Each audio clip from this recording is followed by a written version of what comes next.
For every stage of your horse's career, find your edge with the Barristock Racing range of feeds. Hello ladies and gentlemen, welcome. Got a few things going on everywhere here, a little bit unorganised as always. Get a bit of a rap for being how organised I am, but yeah, welcome to On Loose Lines, back for another week, and thank you very much to all of my sponsors and people who get involved with the show, including Barristock, Woodlands and a few of the others. I've been looking for a starter, I suppose, a way of getting this the show started, if you like, and need a little bit of a help from time to time to get it to work properly, but that's okay. We've got it now so that I can get a few of these other things up and operational and going from there. Right, big show. Well, I don't know if it's a big show or not, but every week's a show and I want people to get involved. So if you are watching online via Facebook or YouTube, you can get in contact with me simply by the comments section and go from there. The question I asked today, how do we fix the Breeders' Crown? Had plenty of comments off the stationary one earlier on. I may go in to read some of those, may not. I would appreciate it more if people got involved in this show, because that's one, how it works. People get involved, it creates discussion points and going from there. Big show, going to have Josh Dickie on. Of course, Josh won it Speeding Spur 2015. He and his father combined to win the Breeders' Crown for the 3-year-old trotters. What a great little horse he was. He is actually still standing too at Woodland Stud alongside Bettor's Delight, Down by the Seaside, Sweet Lure and What the Hill in New Zealand, as well as American Ideal and Lather Up here in Australia, in conjunction with Lower Long Farms Northern Rivers Group. So yeah, so I think we need to look at it and see how we can fix it. I'm going to have a talk to Josh about that, but also he's moved back to Stonewall Stud and a few of the other things as well. So if you've got any thoughts on the Breeders' Crown, how to fix it and how to change it, please get involved in the show. I came up with an idea a couple of weeks ago, win only. This is just my idea. It can be refined a little bit, but 10 points per win for the year. Starts at the calendar start of the season, 1st of January, goes right through to the last month of the year. 50 points if you win a listed race, and that encounters the Nutrien Classic, the APG and the NZB Millions, because they are restricted to horses that have gone through a sale, so they don't get the group status. 60 points if you win a Group 2 or Group 3. Don't think there's any Group 2 or 3s for the 2-year-olds, but I might be wrong. There may be one for the 2-year-old trotters. 100 points for a Group 1 win, and also 100 points if you win your state final, being one of your Vic bred finals, Q bred finals, and any of the others. So yeah, please, that's my idea. It is no consolations, no anything else like that. If the horse 7th doesn't want to get in, the horse that's 11th will get in. Be able to keep rankings, be able to change it up a lot, be able to get more and more people involved in it as well. So just a way of, I suppose, doing things a little bit differently. Just my idea, but more than happy for people to come up with their ideas, which we have got now, so we'll actually put this up. Good evening, everyone. Looking forward to tonight's show. Thank you very much, .G. How much does it cost these days for the Breeders' Crown? Fiona, if that's pay up, I'm not sure. Yeah, it's probably one of those questions I probably should have got before you, and I can tell you what, I will try and get that for you in a second. So that's a good question. What are the sustaining fees for the Breeders' Crown? And I will go from there. Sorry, just trying to get this where I can see it and read it, going from there. Pay up, yes, so I will get that there. Got plenty of people watching, so please don't get involved. I will send a text message and see if we can get a result to that before I get in touch with Josh Dickie. So hopefully we can get an answer at some stage. Just try and find the gentleman that will actually know the answer, and we'll go from there. That way will be the way. We've got a couple of other questions coming in by the looks. No, we've got Ronnie Francis, John Donoghue. Please, if you are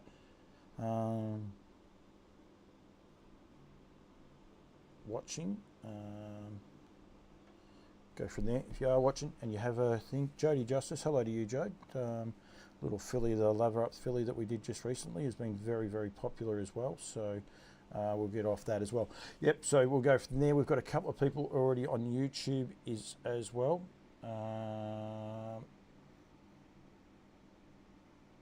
That's interesting. $38.50 for a foal nom, and then $440 sustaining at 2 and at 3. So $880, about $900 all up. Where are you recording at, Georgia Petty? That's my house. That's all my hats behind me, if you're wondering like that. And Anthony Nola, or do it in prize money through the season, a bit like the harness jewels. Yep, exactly. And have a build up to it. So that's one of the things off the feed there on the YouTube there that Anthony Nola's saying the same thing. Do it on prize money throughout the season, and then if horses want to go in. Yeah, as I said, my thoughts were basically that yeah, we can do it for winners only, because if you don't, you might have a lot of prize money and not actually and not have won a race. I think, you know, to make it a bit elitist, they need to have won a race. But you can win a race, you know, at Menangatang. It doesn't matter where you've won the race, as long as you do win a race going from there. So going from there, I'm just getting one of the I've got the talking comments up, so I'll just wait and see what there might be something different to that going through. I'll just wait to see. Yep, and then also Mark Barton's going to be on, plus the New Zealand Cup Carnival, plenty going on. The Inter-Dominion starting in 8 days, so the build up to that. There's plenty to talk about. There's plenty of stuff going through.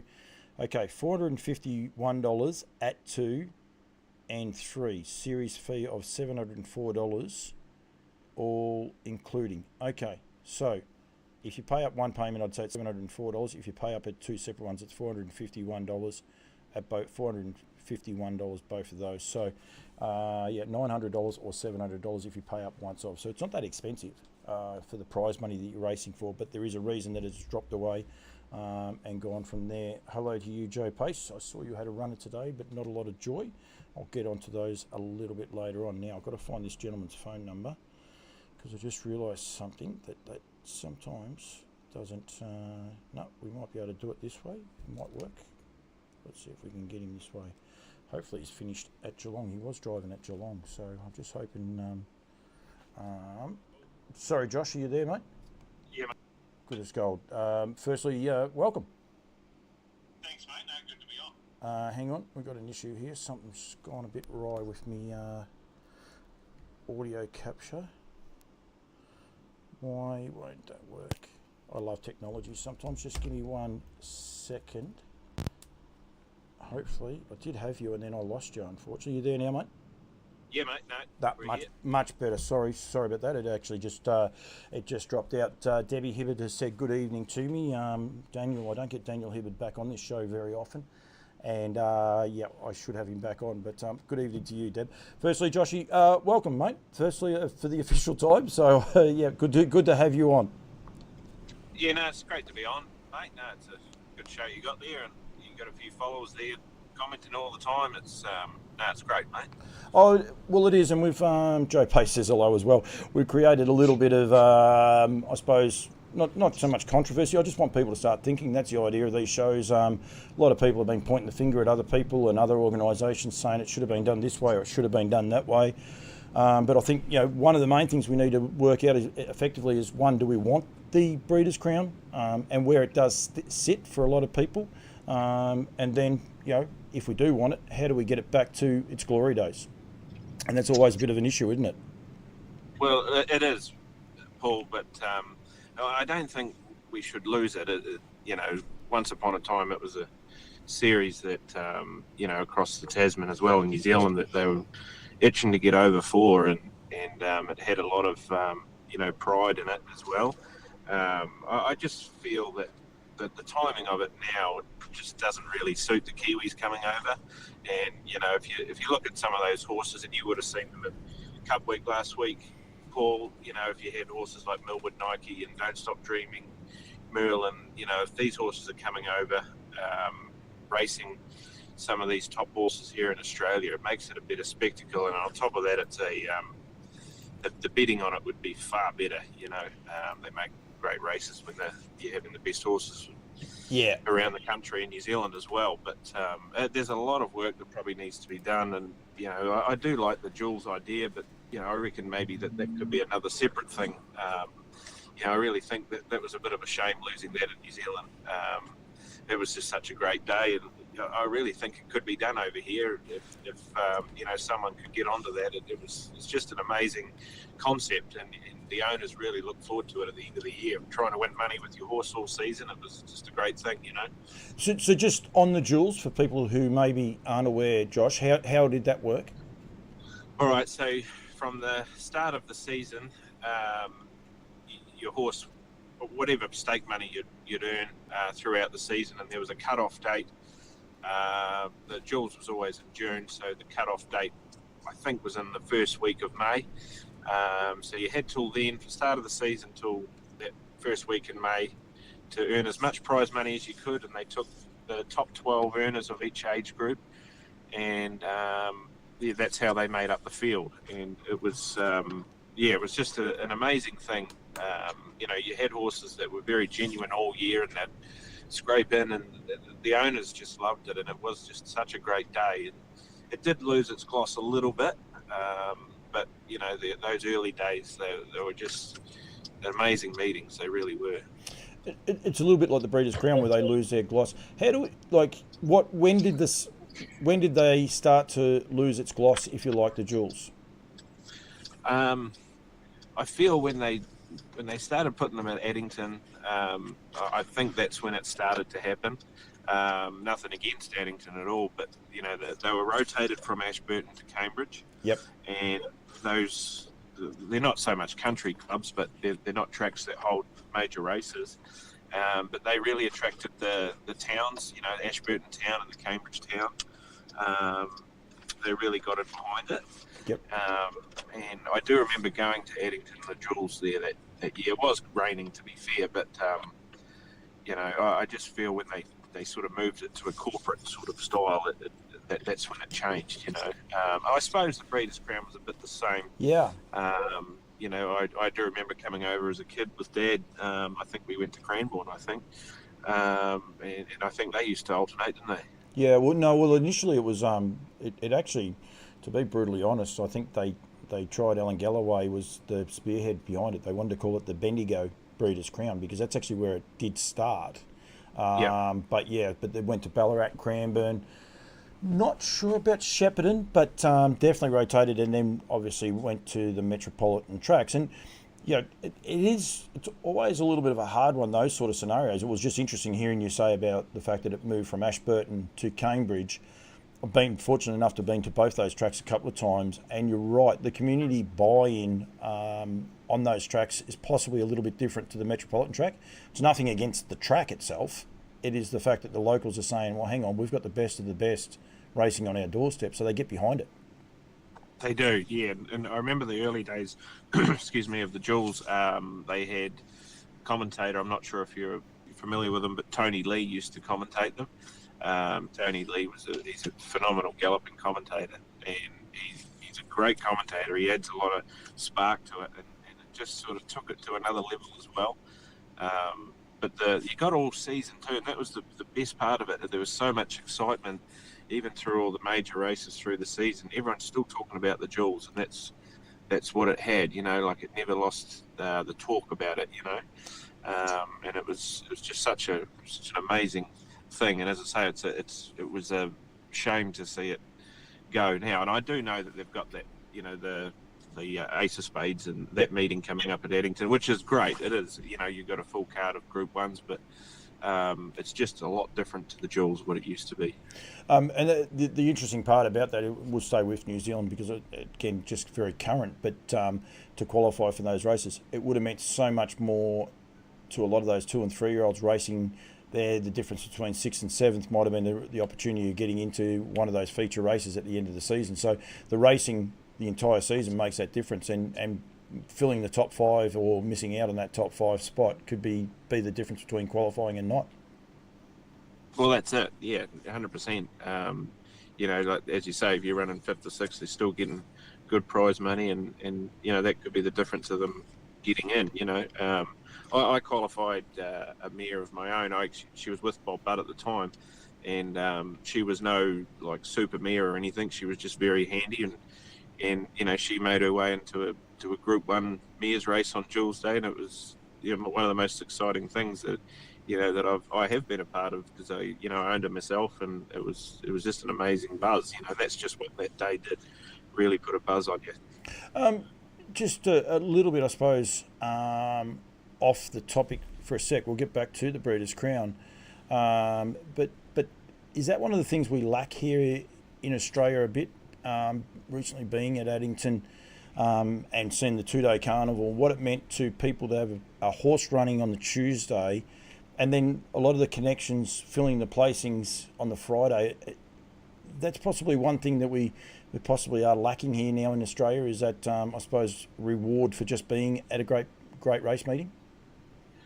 Yeah, it is. It's a bit of a tough one, really, but again, I experienced it myself, having a share in a horse in the Cup, and you can't explain it. You're just happy to be in it.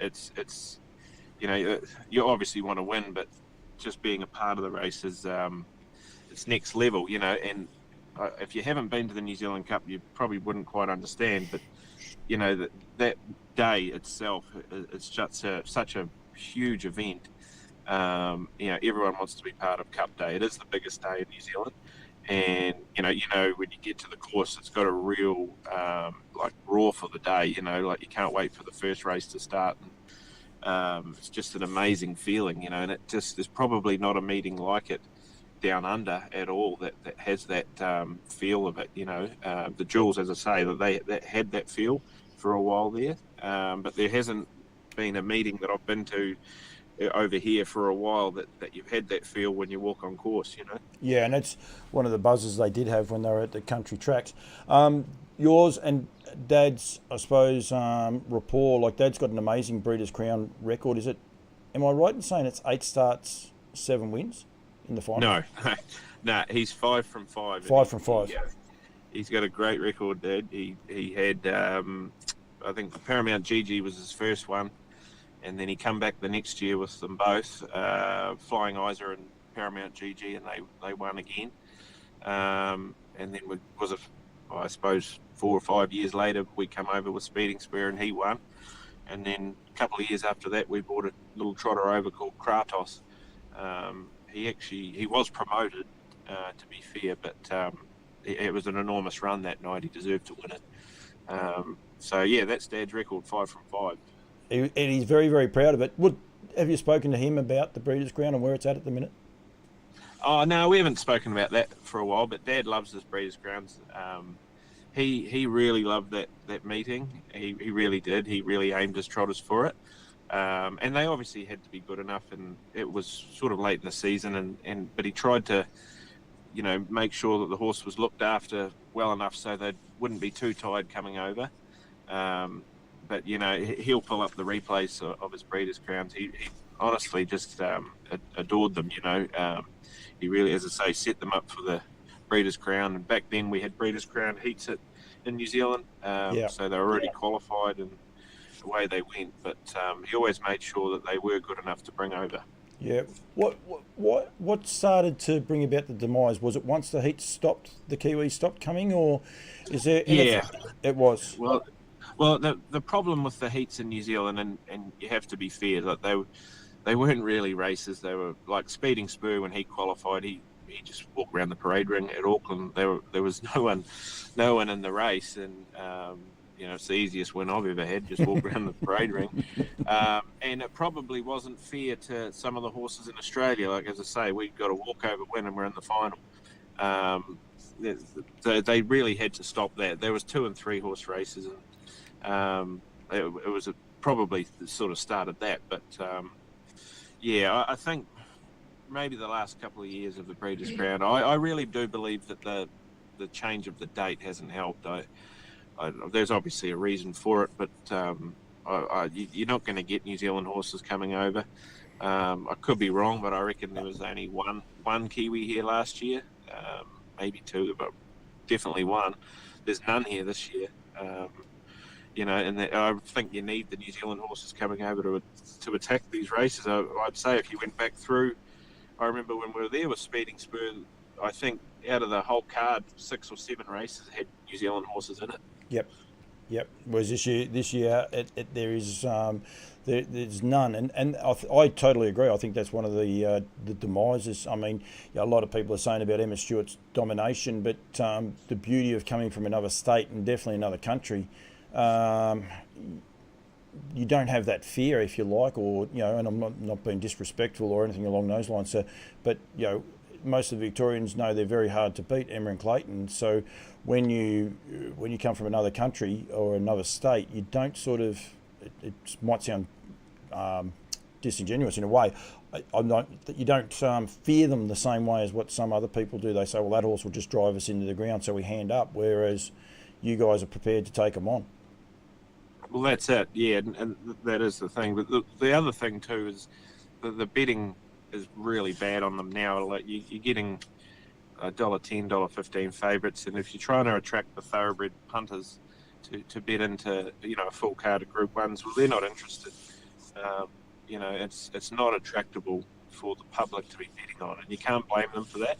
And it is no trainer's fault either. I mean, you can only line your horse up, but as I say, as a sport, we need as much betting as we can, and it's just not attractive to the outsiders at all. And one of the other, I suppose, realities that a lot of people, and please, there's 4 comments, and I will get to those, and I will get to them before Josh goes away. One of the comments was, but they've also invited Aussie horses to the Jewels, and they did do that, and maybe, I don't know whether they've reached out to some previous people. I'm not sure if that's been an option as well, but it is definitely something to think about. I think when you get an invite, it's a bit special. The New Zealand calendar, Josh, you say about when do we fit them in, and I've had this discussion around the Inter-Dominion just recently as well. The New Zealand calendar now, it is stacked so heavily at the back end of the field, back into the season, and then basically the North Island starts up almost, you get through Christmas, January, and there's plenty of racing in that period as well. But by February, March, you're back into the high-class racing again, right from the Jewels right through to the Auckland Cup. So, not the Jewels, sorry, the Grins. It's very, very hard to see where a race series with heats and semis can be attractive to everyone in Australia and New Zealand. Yeah, well, that's right. Or as you say, it's a busy calendar over there now. There's so many pros and cons for it, Paul, and I don't know. Like New Zealand, I think they followed Australia with the calendar change. Was that right? Would that be right? New Zealand follows Australia. Yes. Yep. Yeah, and look, I mean, I'm no expert on it, but I just don't know whether it needed to change. There's obviously good reasons for it, but I think with what New Zealand's done, though, they've shared the big meetings around with, as you say, through March and April, they're in the North Island, and through the middle of the calendar, and then the back end of the calendars in the South Island. I do think that works quite well, but there's plenty of pros and cons for it, mate. No, definitely, and it's an answer that never be had. Do you reckon if Dad had the right horse, he'd come back to the Breeders' Crown, even in the format that it's at now? Yeah, he would. As I say, he loves the Crown. He's working on it. He told me a little while ago he's working on trying to get another one. Dad's sort of not. I think he's only got 8 or 9 in work at the moment, but he's still breeding 1 or 2 as well. So, he'd be keen if he got another one. That's for sure. When we do the marketing and things along those lines, and a few people said there about the regional tracks, Josh, but do you think the number one thing we need to probably emphasise is that it's the Breeders' Crown and keep celebrating that part of it, the name? Yeah, I reckon, and it needs to be promoted. It really does. And I know that costs money, but it really just needs to be driven that that's the Breeders' Crown. It's a major event, and I might have missed something, but you don't see it advertised anywhere, and that's where your gloss is going to come from. If it's pumped up to the public, that's what you need. Yep, and people want to be a part of it. If it's something people want to be a part of, then they'll buy into it a little bit better. Because Yeah, for sure. I would imagine Dad doesn't care if it is run next. If he has a horse, so that's good enough for the Breeders' Crown next year, he won't worry if it's run at Melton, Bendigo, Shepparton, Terang. He won't care. He'll still bring the horse over if he feels he's good enough to win a Breeders' Crown. Oh, for sure, and because as I say, there were major races, once upon a time. I'm not saying they're not now, but that's what was so attractive about them. They're big age group ones, and everyone wants to win them. You want a Breeders' Crown trophy, and you can. Yep, and Dad's got 5 of them. I'll just go through a couple of these questions. You've got a minute? Yeah, mate. Good as gold. I will touch on your New Zealand, returning to New Zealand very, very shortly. The problem is very few owners pay up for the interstate foals, need to take it back to its birthplace, Bendigo Harness, and reintroduce the state heats. The Breeders' Crown was meant to be a self-funded. Only a couple of years ago, 2-year-olds were worth $300,000, and that's definitely changed, and that is a little bit of I suppose, a problem, if you like, with it. I think you basically said then it would be great to have it back at Bendigo, and I'm a Bendigo person. I think the problem is bigger than the location. I don't think it would matter. I think if it was still run at Bendigo this year, we would probably still end up with the same size fields. I don't have an issue with the quality. I think the quality is well and truly there, but it's the quantity, if you like, of horses in it. That's the part that's the worry about it, that if it diminishes again next year, they may not have 2 heats, and that would be a real worry for the race series, that would be. Josh is right. I went to the Jewels at Cambridge, and the crowd was huge. Great day. Breeders' Crown needs to go back to Bendigo Harness. So that was Gary again. I think we've covered off. And would you agree with that? It doesn't necessarily matter where it is, although probably getting back to the regional, you did say Ashburton and Cambridge, when the Jewels were there, it was awesome. So, yeah, maybe it is something we could get back there.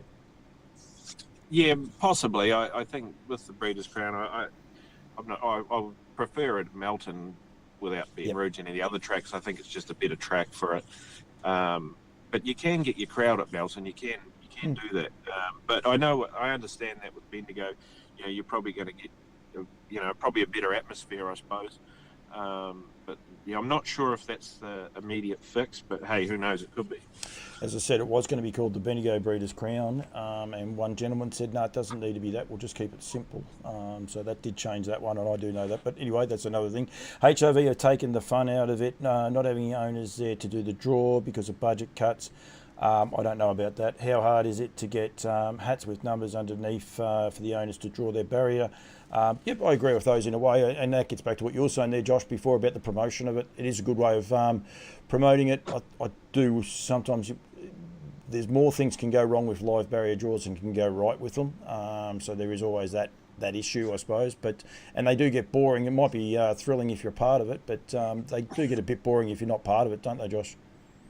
Well, they can do, yeah. I haven't been to many barrier draws, but yeah, that if you're part of it, it is very exciting. But as you say, there can be the odd mistake, which can cause a bit of a drama and redraw and things like that. But if they're run properly with a steward and someone there pulling them out properly, it shouldn't be a problem. No, absolutely. How about if they had, this is Alex Hurley, sorry. How about if they had a mix of the Jewels and Sires as qualifiers for the semis? No one is gifted getting into the final, but if winners of the Sires and the top money earners in each state, North Island, South Island, get free entry into the semi-finals, run heats in New Zealand, Western Australia and Queensland, where the winner gets through to the semis. They run the heats in Victoria, last with remaining semi spots up for grabs. Winners plus fastest place getters. That puts it to the end of the season on the calendar, though, and the important thing is to give people a chance if they are paying up for it. And I do agree with that. I think you've got to be able to give it every chance, and that possibly is one of the. I know you were keen on August, Josh. We might say, well, it only gives the horses that race from January through the chance of qualifying. Maybe that's a thing where once the last of the Breeders' Crown's finished, all prize money or all your points start, depending on how you want to do it, after the end of the last season. So it can still be from the end of August or start of September right through to the following year. It wouldn't matter. You can set your deadlines different. It doesn't have to fall in line with the calendar season. No, there's plenty of ways to do it. With your stake money, you could just set a certain date and work with it from there. As I say, there'd be plenty of ways you could do it. Joe Pace telling me there that you are going to New Zealand, and then the next one is imagine me as a Kiwi, Joe. that itself would be a worry. Joe, I think all your followers need to know that Joe Pace is the king of Coburn's Road. He is, and the king of I want a free hat. He hasn't asked for one yet. Wait till he sees me collection of them in a minute. I've got plenty of hats to show him in a minute. Emily's saying he's welcome welcome in New Zealand. Good luck. You don't actually know him that well, Emily. Be careful what you wish for. In order to publicise huge races, we need to promote harness racing first. Yes, 100%. Gallops do it well. We need more followers and enthusiasm, and harness racing, the rest will follow. And I don't disagree with that. Get back to the fundamentals in a way is a good one. Simon Jones, New Zealand harness racing has a bigger buzz than Australian harness racing. HRNZ are brilliant at marketing the big meetings, and I do think they do it well. And I think we can always learn off each other, can't we, Josh? Yeah, we can. You're just thinking about it then, but even like for the Breeders' Crown as a promotion, you could say, right, well, we could get guys like Dexter Dunn, Todd McCarthy, Andrew McCarthy, get them down and try and get them drives in the Breeders' Crown and pump these guys up. These guys are known worldwide now. They're just, such a great following and superstars in their own right. Perhaps that could be something that might help as well. Paddy Burke, a good mate of mine, he's suggesting there that they might be spending their money in the wrong area and could get it back to the owners and even give them a dim sim and a glass of water. Paddy's not experiencing the best of health, Josh. He had a freak accident the other day and split his leg open. So when I saw him last night, he was sitting in there in a pair of shorts and a blue singlet and the moccasins on, and he can be a bit grumpy when he doesn't get around, so I suggest that he's doing that, but that's okay. I do like this one, actually. Mike Evans said there he liked the Jules colours. Again, free promotion. You go and watch a harness race and you see a horse go past in the yellow colours, and I do remember them in the build-up to them. People would ask, what's the colours about, because they're so bright, and that is a good marketing tool, Josh. Yeah, well, they were just the Tour Leader, basically copied by the cycling Tour de France. Yep. And that was really cool. And again, with your owners, if you had the yellow colours on, you're having a great season, and they loved getting them. And it was a really, really cool thing. They were brought out quite early in the season. If your horse was in front on the stakes earnings, then you got the yellow jacket, and you carried them right through to if you happen to lose your spot through the season. But if you wore them on Jules Day, then you had a great year. No, absolutely. And .G doesn't want you to leave, mate. We love Dottie. We love Dot. Everyone loves Dot. She's got the right make. She's a passionate harness person, and that's what I want on this passion, and get people to be passionate and to promote it that way as well. Plenty of people watching, so please get involved. And if you have any ideas, don't be scared to get involved. There's no silly thing, if you like. I'm happy to promote any of those. As long as it's done in the right manner, I'm more than happy to do that. I'm just looking up here. You went no good in the first. I was going to say, have you gone out on a good job? But no, you haven't. And then we've got Simon Jones. So Simon's actually led me into this. Any good jobs for me at Stonewall, Josh? Oh, there always would be for Samo. Simon knows the area pretty well. I actually worked with Simon few years ago at Tony Hurley's place, and there wasn't a day went by when I was working with him that we weren't laughing, so we could always find a spot for Simo. It's a great move. You'd be wrapped. I've got the new hat. They've actually got the new designed hat too, so not too many people. You won't even have one of these, Joshy. But I don't know if Jill's watching or not. She does watch quite regularly. She's a bit of a silent watcher though, but I do have the new hat, so that part's good. But great team to be associated with. Yeah, for sure, mate. They're, I've known Steve Telfer and Jill Stockman, Steve Stockman, and Amanda as well. Amanda Telfer. I've known them for a long time. Used to drive a little bit for them when they first started training a few years ago. But they've always been good to me. They've, back when we were at home, they had their own drivers when they had extra horses in. They'd always put me on when they could. So, no, it's been really good communicating with Steve over the last couple of months and, just sorting out what's going to work for us. And, to be really honest, we just can't wait to get over there and get started with them. Obviously, the facilities are second to none, and the horse stock that you're working with is phenomenal. They're just great pedigrees, and be awesome to be working with those sort of horses. But Sammy and I, we're really looking forward to the challenge, and working alongside Steve. I'm sure we can learn a lot from him. Yeah, absolutely. And they've got a large contingent of horses. The new stabling complex on the South Island's due to open. There's just been a few teething issues there.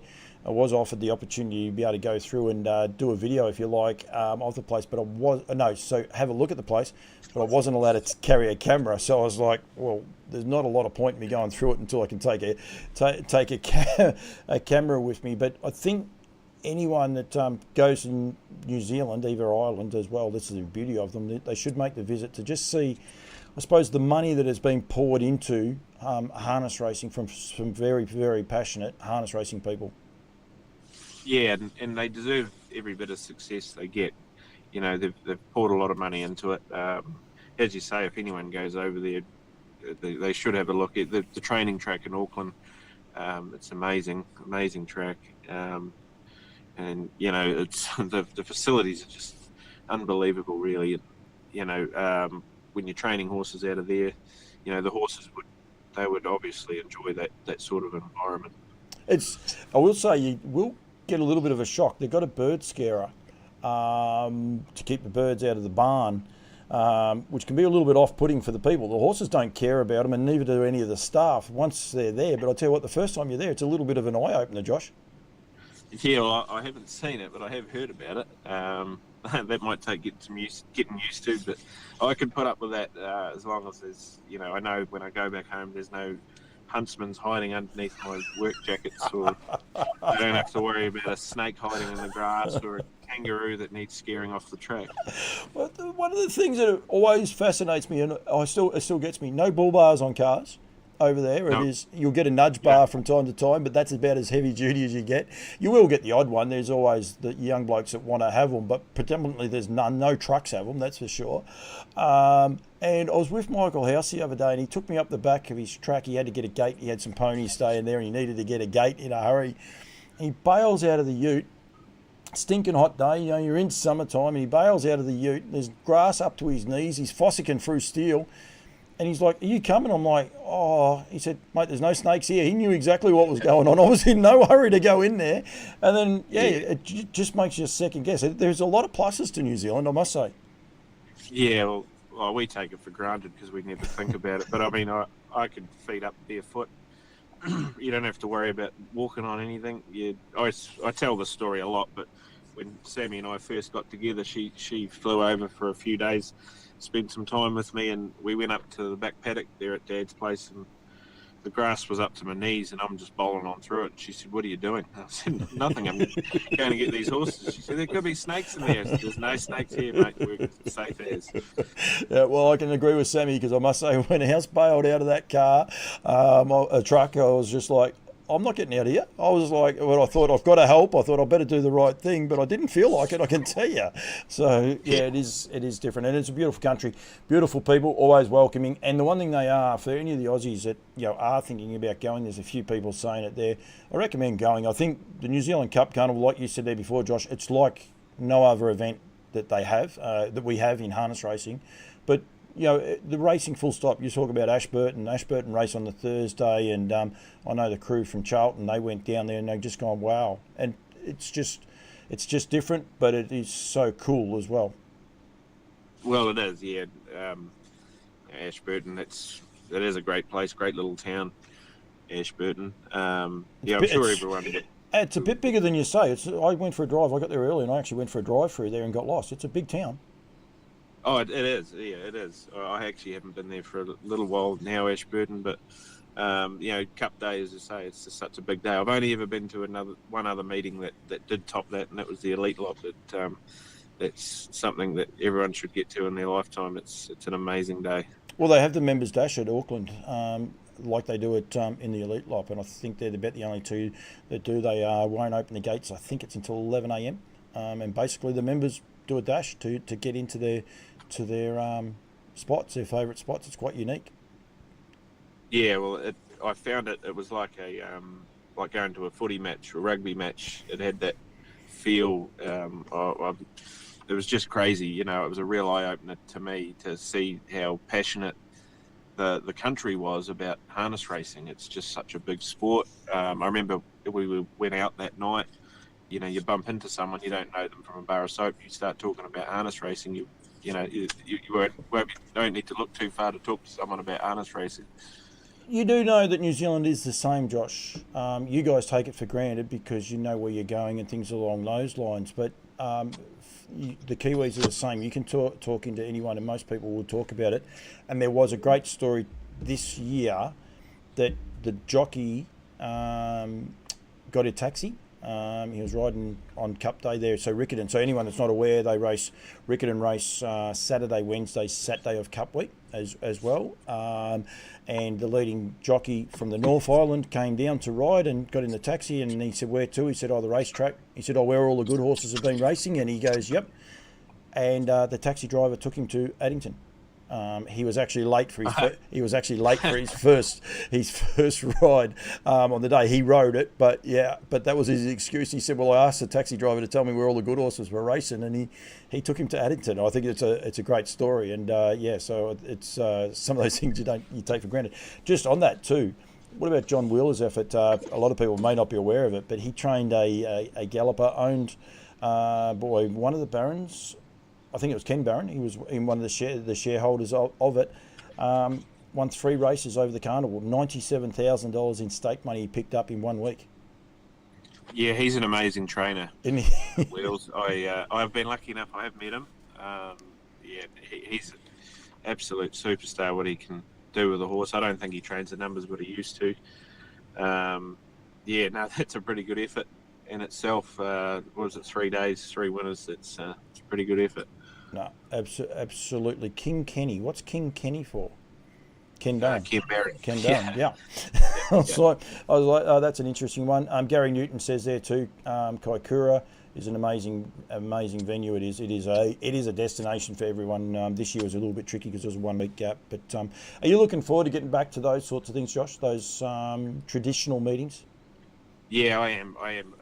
Kaikoura, I love that track. I've drove there a couple of times, and that's amazing. But yeah, all those sort of meetings, I'm really looking forward to. I remember Sammy and I went back earlier this year for the slot race, and we actually found it quite hard to leave when we flew back over because it's we just admire the New Zealand racing and the people there. It's really well done, and we are looking forward to all that again, mate.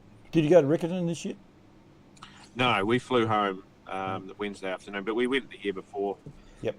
Because friends of ours, Scotty Phelan and a few of those guys, they had Phelan the Power in the Copeland's Mile last year. I think Mark Jones actually trained it. But that horse wasn't in this year, so we didn't bother going. Mark Jones had a couple of runners. I know Michael House had a second as well. He actually ran second to Johnny Wheeler's horse. Almost beat it. Would have been a travesty, but Michael would have loved it as well. So it would have been two sides of it. So Mark Purdon training gallopers as well. So there's so much going on over there, mate. I could talk to you forever. Tony Chibnall says to us, good galloping trainer in Kilmore, don't get on the red wine with Jay Wheeler. I suspect he's talking from experience. So there's something just to put in the memory bank, Joshy. Yeah, no, I have heard a few stories about Wheels about red wine, I think. But no, he's a real character, and if you're ever lucky enough to meet him, he'll make you laugh. Yeah, I think that's the beauty of the industry. There is so many good people involved in it. If people are sending me messages on YouTube, for some reason something's gone wrong, but what I'll do is close it down and see if I can get it to come back up as well. Josh, thank you. Thank you very much for joining me.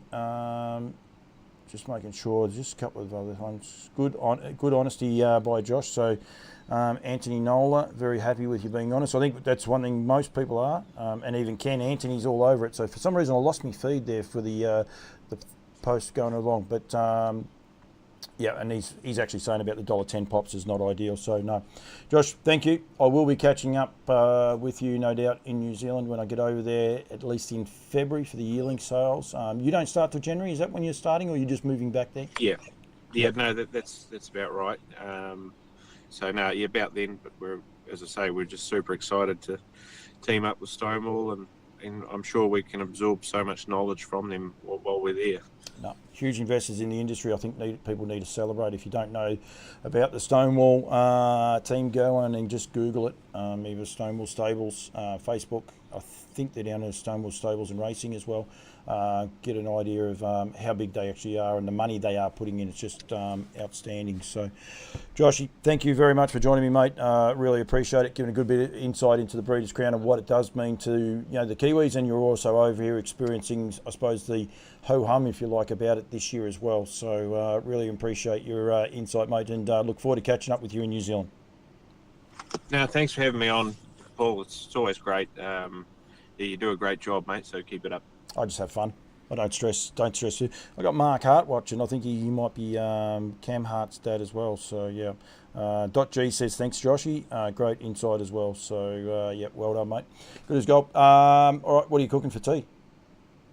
We're still working that out. Sammy's not much of a cook, so Has Sam been sitting next to you the whole time and not talking? Yes, hi. Hello, Sammy. I know that's very hard to believe that I would sit here that quiet for so long. I did think that. I thought you'd done a very, very good job. And G's suggesting you have eggs, so I suppose she might. Oh yes. She might know We something. love Dottie's eggs. I was going to say. We've run out of eggs. We might need some more. We got the great man from Queensland, Jack Butler, on. He'll be getting ready for the end of the Dominion. We got him on. He enjoyed the New Zealand festivities just recently as well. So there's plenty of people on. Mate, thank you very much. Really appreciate it. Sammy, enjoy going back with no snakes and spiders. I think that's a little bit easy getting out of that. But thank you very much for giving me a bit of time and a bit of insight. And good luck on the next venture, Joshy. Yeah, really appreciate it, mate. As I say, we're really excited to team up with Stonewall in our next chapter. So, no, it's all exciting, mate. No, thank you very much, mate. Thank you. And we have Josh Dickie, who is heading over to New Zealand, give a bit of insight. But as I said, I knew his dad had a great record, and I didn't realise where it actually was. But yeah, 5 from 5 for the Breeders' Crown. So, yeah, he would be well and truly aware of it. And going from there, there's been some funny comments in relation to what the post that I did put up earlier in the day, which I can understand some people's thinking around it and go from there. But at the end of the day, what I'm trying to do is get people, come up with an idea yourself.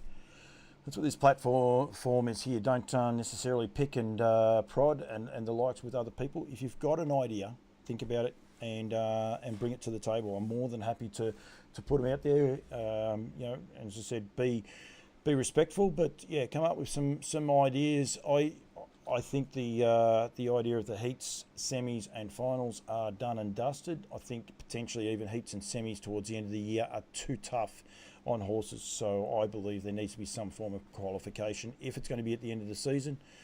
Josh is saying there to put it in August. What does that do to the back end of the year with the horses as well? And I think that's one of the things. And look, we are, I think 3 or maybe 4 years into the new racing calendar.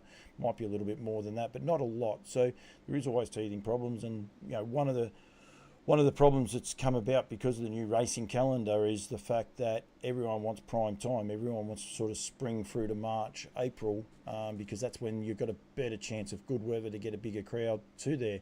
And it leaves 4 months that would normally have been our prime time racing. They don't get races now.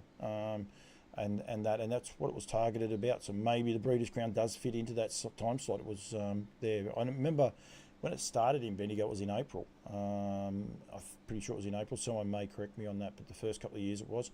The first couple of years they ran the 2-year-old heats on the Friday night, or the Friday night. Yeah, it was only the 2-year-old heats were on the Friday night the first year, with finals on the Saturday. And I think the next year they put the 3-year-olds on the Thursday, 2-year-olds on the Friday, and still race on the Sunday. Sunday meeting. So, yep, so to go from there. Alex's idea, Gary Newton, Alex's idea of a golden ticket is good. Correct me if I'm wrong, but in the paces, 2 and 3 year olds, one horse that isn't Victorian. We can have a little look at that if you like, Gary. There's Luxa Turner, so that can't be right.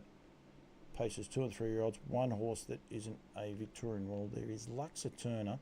No, that's not right, because I'm going to just double check. What I'll do is, instead of me looking at it on my own, we can flick over to here. Graham Dwyer with Not As Promised is in the 3 year old trotters, and he's heading to New Zealand, so it's going to be exciting for the New Zealanders going forward. I suppose we have to count Brent Lilly as an Aussie, but yeah, that's fine. Definitely in the 3 year old trotting fillies final, they are all Victorian trained horses. 2 year old pacing colts and geldings. Kyle Marshall's technically it's here as well, but that field is all Victorian trained horses, I will say that. 2 year old fillies, and Ricky Orchard with Luxa Turner, Chantel Turpin with Zena Ray Bow for Pete McMullen, Brad Hewitt as well with Millwood Bliss. So there's 3 interstaters in that one, which is good to see.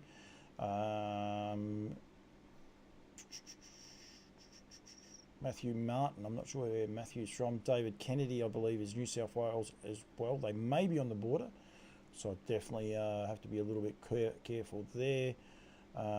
Technically, Ben Yole is Tasmania. Going through there, Ludicrous drew terrible, unfortunately. McDowell's New South Wales with Maximus Red in that division. 2 year old trotting final as well. They're all Victorians, and that is it. So, yeah, look, I understand the issues that a few people do have there, but even in the paces, there are a few going forward. Now, I've missed a couple of comments here. We'll just try and go back. Timmy Richter, Desiree Keating, I'm not sure exactly what that is there. Well, Desiree is there though. Don't forget to enter the follow the foal. If you've got your foals out there in the paddocks and they get a nice picture, make sure you go to hbv.org.au to get involved in the 2024. It's not actually open yet, but get your photos, get them ready as well. Paces, but yeah, as I said, there is a couple. Follow Breeders' Cup gallops and make it best horses in the world. Aussie Kiwi horses go for international races in Europe and USA, but no international race in the Southern Hemisphere. So there, Mike Evans comes up with that. So yeah, the best horses in the world, Kiwi Aussies, go for international racing in Europe, but not international racing here. Open it up. So yeah, make it the Breeders' Crown, make it attractive. Obviously, that would take stake money as well, but that's what we do want to get, and we want to get people involved in that as well. So I do just have to got to do one thing. So what I am going to do is actually go to here. We'll turn that one off. We'll turn that one on. We'll go back to here. I just need 10 seconds to actually fix up one problem. So if you give me a sec, I will be straight back after this quick. Woodland Stud takes pride in their involvement in the industry, both on and off the track, supporting harness racing through sponsorship from grassroots to feature racing, giving breeders access to world-class stallions who go on to produce world-class racehorses, selling progeny at sales from some of Australasia's strongest families. Harness racing is our passion, and we will continue to strive for greatness. Your success is our success. Share the dream with Woodland Stud. Sorry about that, but yeah, I needed some lights on. I didn't have any lights on going forward there as well. Rightio, take that hat off. Better put a sponsor. We'll throw this one on for a start, and then I'll get in touch with Mark Barton. But don't forget the guys from HRNZ. They've had a big day with the ready to runs. Too many mice happening here. Hopefully that one's not there. But the guys from Harness Racing New Zealand Their catalogue is online now, so make sure you have to go to newzealandstandardbreds.co.nz to be able to get there. Come down here and you'll get the national yearling sales back on the 18th of November. 18th of February at Auckland. Click on the link and you'll be able to follow that through all the yearlings. I'll start to line up there. Dead Cat Bouncer Trotter. That's interesting, actually. What the Hill? Dead Cat Bounce for Brecon Farms is lot number 1. A Better's Delight Dream Offer for Woodland Stud is lot number 2. And then, of course, the South Island. Now, the South Island's a bit different this year because it used to be 19, 20, 21, or 3 days. It is only 2 days, and the reason I said it's quite interesting is the trotter is the first one to start it off. They used to have the trotters and the paces separately. They do not anymore. It is now Bold Eagle out of Daisy Hill. The trotters will be intermingled with the paces. There is a Ripple Creek Kokoda, What the Hill out of Dance the Dragons, and always be Mickey second. Good lot of horses there. So go to up the top there. You'll see it is nzbstandardbreds.co.nz. To follow the links to the Standardbreds and follow the links to the pages. Catalogues are on sale now. I think the catalogues have been printed, but I don't know about that. But definitely the live is there and is ready to go. So we'll go from there. We do have another question, so a comment come in. Stonewall Stables, which is great to see you. The Breeders' Crown clashes with the big races for the 2 and 3 year olds because of the cost of travelling horses. Now you can only bring your best, and they have races in New Zealand to go in this time of year, and that's exactly right. So, yep, perhaps at the end of the season, right at the end of the season, where the Vic Bred was, don't know. I'm presuming that's Jill. Could be anyone though. Could be Amanda. I'm not sure who that is, but thank you very much and good luck with Josh. Good to have you guys on as well. Curious question, Stonewall. Would you still like to, the idea of winning a Breeders' Crown in Australia, does that appeal to you guys or not? So just see if you guys get back to me on that one. And of course the NZB Standardbred sales, they will be a part of it. Why I do have the New Zealand hat on. Adam Fairley, hello to you. It is Jill. Good to see you too. Whatever with Wiggy, of course the Katie Cox appeal. Please don't forget Katie Cox. She is still struggling with her fight against cancer. So if you can give anything, please go to either of those. Keep up to date with everything with the Whatever with Wiggy charitable fund Facebook page. You'll be able to keep across all of that as well. And then there's also an Australian reference there. She's battling lung cancer, a non-smoker herself, and yeah, she's started some medicine. There is positive feedback, but not necessarily meaning that everything else is going the right way, but just the initial signs are positive, so which is really, really good to you. So good to have you on, Adam Fairley, and yeah, hopefully you have a little bit of point as well. So just got that. I've got that Grand Prix day for the guys from New Zealand. I'm just going to make Joe Pace. I have to keep Joe Pace happy or sad. Not sure which way it actually goes. Of course, that is the Stonewall hat. Joe, you won't get one of those because I've only got the one of those. The Cheese Cutter, lovely hat. This is from Harness Life. If you watched any of my interviews, I actually did wear them. Recommend that one, Joe. You'll have to be nice to Emily though to be able to get one of those. Another new hat for the collection is the HRNZ plain cap. Lovely colours, black. Will go against the back wall, and also the Harness Life. And these come in a variety of colours as well. They also did have the big beach towel hat, but yeah, I wasn't keen on that. Now I'm going to start up, so the wall's got to change because we're getting too many, and I've got to build a proper hat rack, if you like, and change it up. So if anyone out there is a builder, that'd be greatly appreciated. But also got a few of these, Joe, and anyone else that likes me with me freebies. That is a coffee cup, and a beautiful looking coffee cup as well from Harness Life, and a drink bottle. So yes, a lovely drink bottle. So well done. We'll put this up. This will go proudly up the back wall there as well. Somehow I've just got to work out exactly how I'm going to do it and put it on display. So if you want to get your product out there, get in touch with me, and we can go from there. Don't forget at Bendigo now, I want to bring this one up too. We're going to get hold of Mark Barton in a minute, but we just have to bring up the Bendigo fields because on Friday night, new name for this show. Oh, new name for this show, Paul Campbell. On Loose Hats. I was thinking, what's wrong with me hats? We could call it the Hats.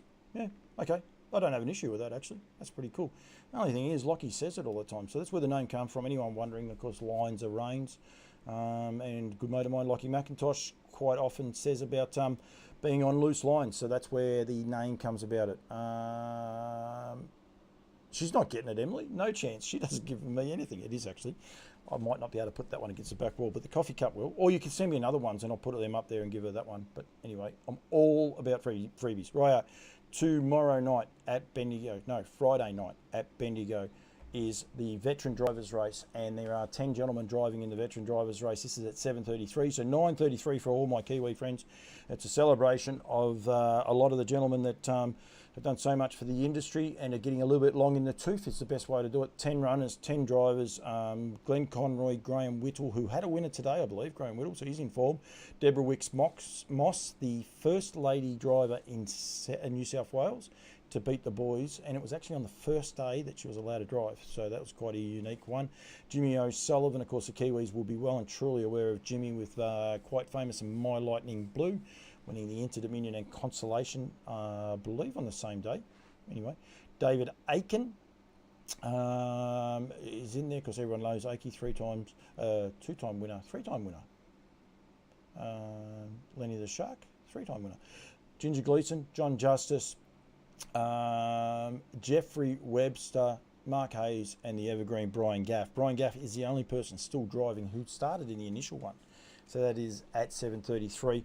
It is a great meeting. The first on their card is 7 minutes past 6. I see there Ricardo Blaze is in there. The Kiwis have been going pretty good over here. And I better just declare my hand that Belittled is going around in race number 5. He's always a chance. He's just tempo related, but he has drawn inside the second line. Eva Justice takes the reins, so hopefully Eva goes well as well. So yep, going forward, but that is all good. Rightio, we'll change now, and might even turn the ticker off for the time being, but please keep them coming in, those comments, and going from there. Mark Gurry, hang on 1 second. Cross Tasman rivalry has been awesome over the ages.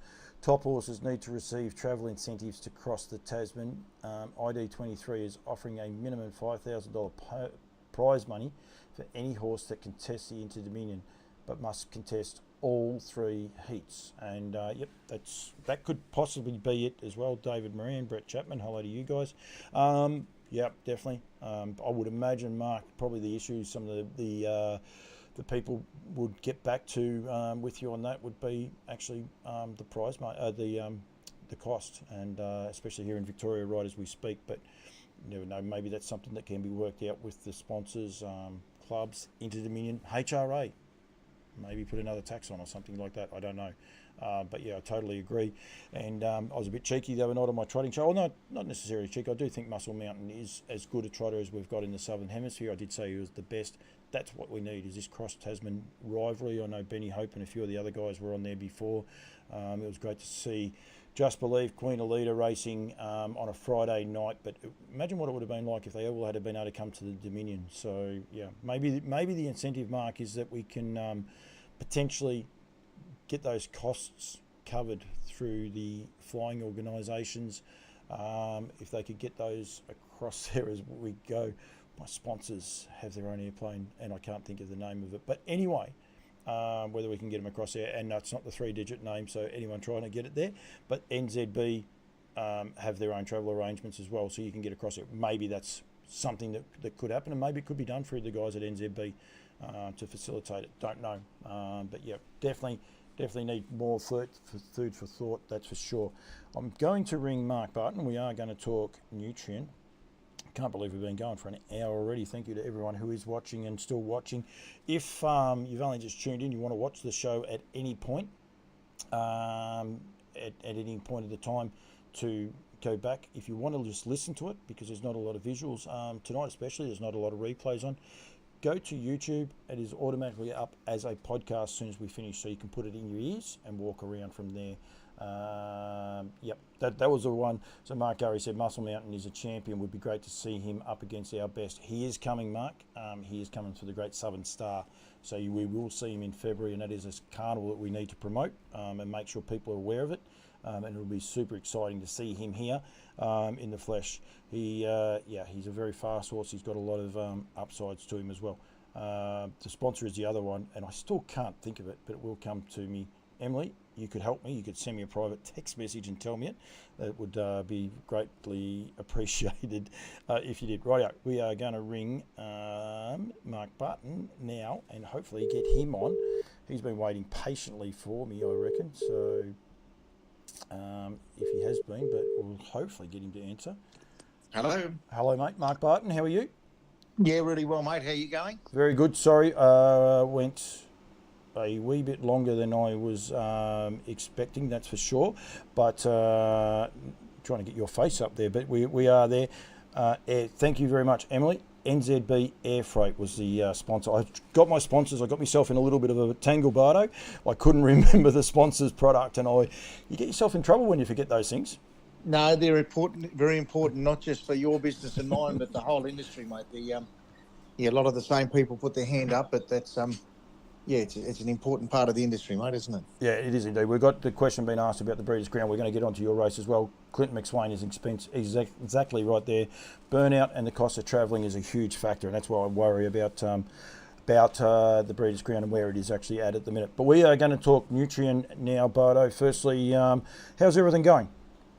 No, really well, mate. We're actually really excited about this weekend. Well, Breeders' Crown's always our last update before we lock the catalogue in stone and go to print. So we're, I'll be honest, tonight's been just juggling those last-minute changes to stable plans where you get an odd vendor that I just spoke to one preparer and said, now you're right, you're taking these couple of fillies. And she said, no, didn't realise they're coming to our stable. So we've got a bit of that going on, sort of juggling a bit. But no, it's good, mate, and it's an exciting catalogue. You've probably, I don't know if you've said anything yet earlier, but the Tasmania is our first venture down there with a little sale there too, which is good fun. It is indeed. No, I didn't. I was actually meant to send you a text message and ask, are I allowed to mention Tasmania? So clearly that is on the 26th of January. So that is super, super exciting to go. There's a few things we've got to finalise there. I'm not 100% sure whether it be live stream and those things, but we'll work those parts out. But getting to touch with more harness people would be great for the brand of Nutrien. Look, I don't know how much pull you got, mate, but they changed the date to make sure you were there. So I think there's probably a fair chance we'll see Campbell's comments there too, because we had two dates and one I think was going to clash with another project you had on. So it was decided by them, not me. But they said no, we'd like to have the interaction that you bring to and just to showcase the state, because Tassie. There's some good stories in Tasmania with where they're up to. Like the young horses are racing for plenty, and it's a good catalogue. There's Down by the Seasides, Poster Boys, Rock and Roll Worlds, Mickey's, Captain Crunch, Captain Midnight's, The Storm Inside, Lather Up, Yankee Rockstar. There's Ride High. There's a really good cross section, not dominated by one side, but a really good cross section there, mate. Pretty sure last year the sale topper was a Lather Up, I think for 44,000. There was a Stay Hungry went for 40, and I believe there was an Art Major that went for above that. I think maybe 46 or 47,000, but didn't sell. So it is not a nothing sale. It's actually a great sale. No, and you've got, if you look on the bottom side, there's some reasonable pages there too, mate. You've got, like I say, Captain Midnight, like that's interesting to see those, what they look like. There's a couple of those in the catalogue, and you've got, the Storm Inside. I think people are keen to see what they're up to. But the Poster Boys, I think we've got two of those. I'm going to throw you under the bus, Bardo. Where is the catalogue? The catalogue will be online in the next 24 hours, mate. It will be on the Nutrien website, because it's what we've got is we just got, because it was our first go, how we fit in, and with only 20 odd horses, we wanted to try and just break it up a little bit so that the vendors had enough time to go through and get to the next lot. So 23 horses. We're trying to make sure there's a minimum of 3 lots between lots for them. I think nearly every vendor all bar a couple have got multiple lots, so we're just trying to spread those through the catalogue as best we can for them too. Rightio. You and I have got something planned next week, but if I can, I might try and get someone from Tasmania on to promote that next week on Loose Lines. We'll definitely do a couple of crosses, but we'll try and get them on there, and people can get involved in that as well. You spoke there before, Barto, about the online catalogue. What have I done there? No, I'm right. All's good. The online catalogue, I have got it up here now. So basically go to nutrienequine.com, go to the Standardbred section, and then scroll down. You'll see the 3 catalogues are live and accessible straight away, and easy to find. They get easier as you go.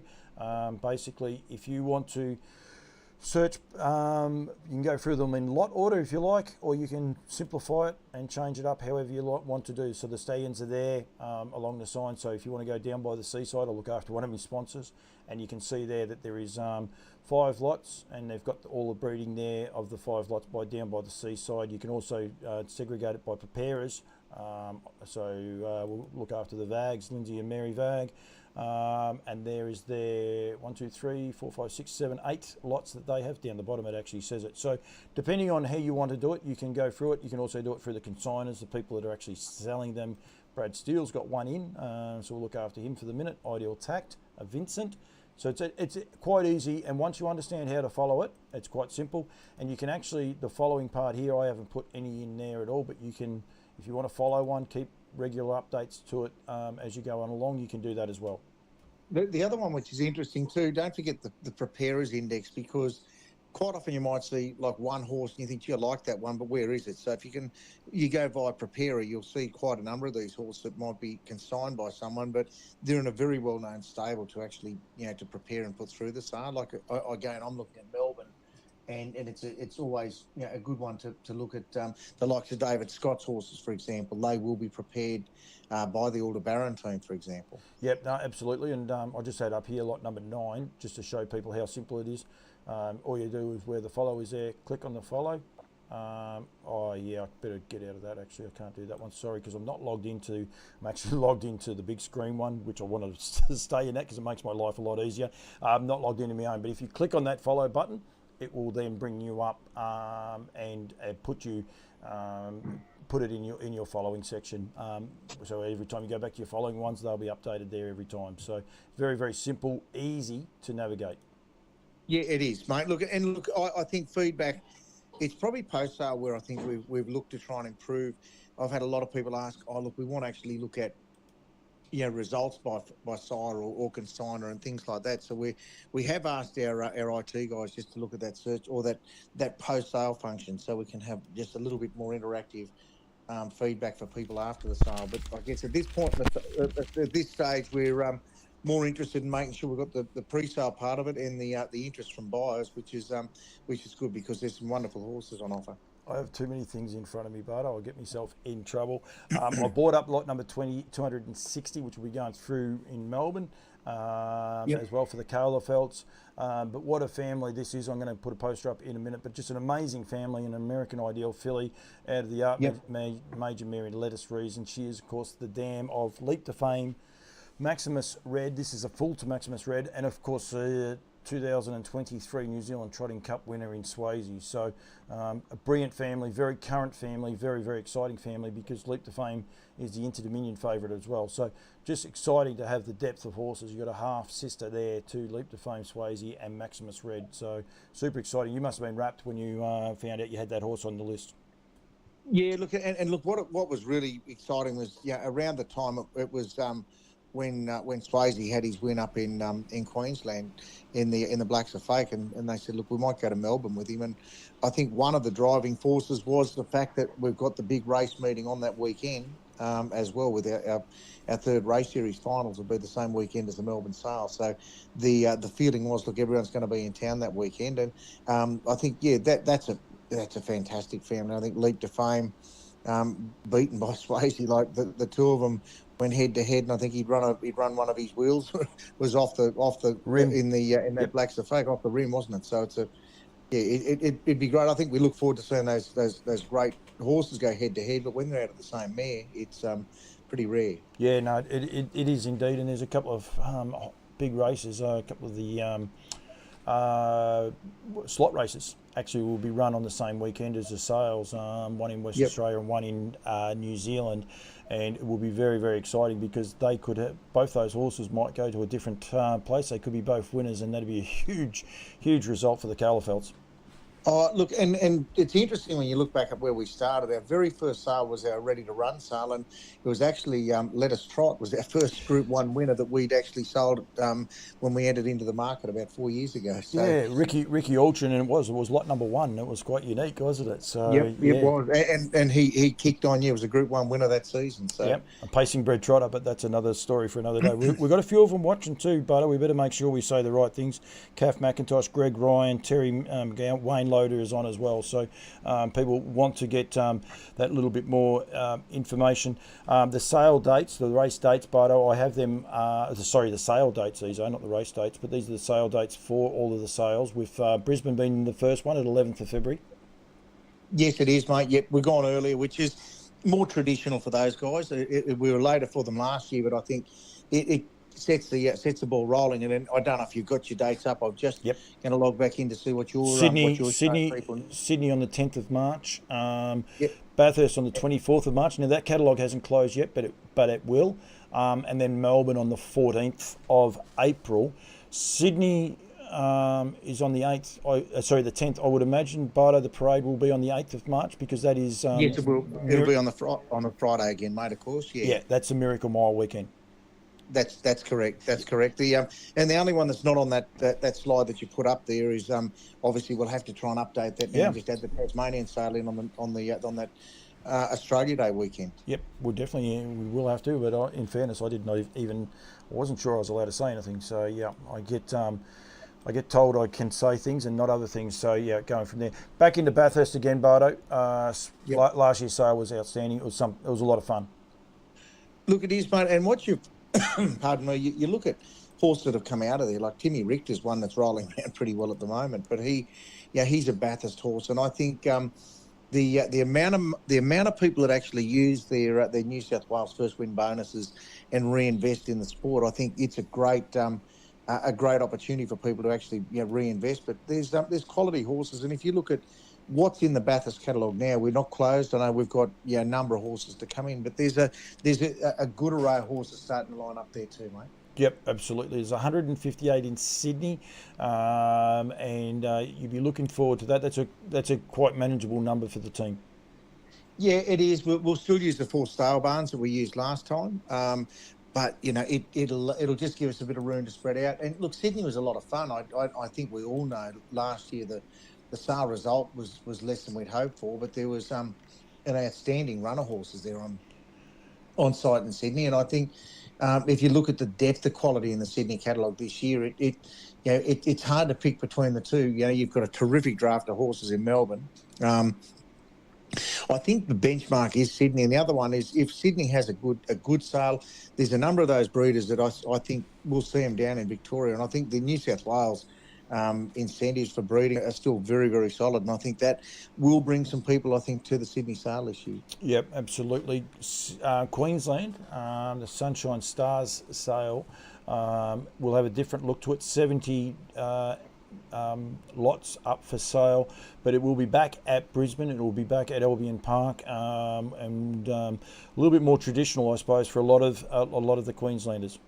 Yeah, look, and I think you've got a race weekend, which brings people out again. I think that's what the vendors particularly said. That's what we want, and it's a fairly tight knit community of breeders, buyers, and trainers in that market. And the feedback was, look, we'd like to be back in Brisbane, and we'd like it to be on a one day. So we're set for that. It's again a quality catalogue, and I've seen a run of them with you, mate. And I know without putting the mocker on anything, all I would say is we've got a couple of interstate horses coming again. I know there's a couple of really nice American ideals. In particular, there's one really nice filly we saw at Burwood there the other day. You might remember, Paul. Yep.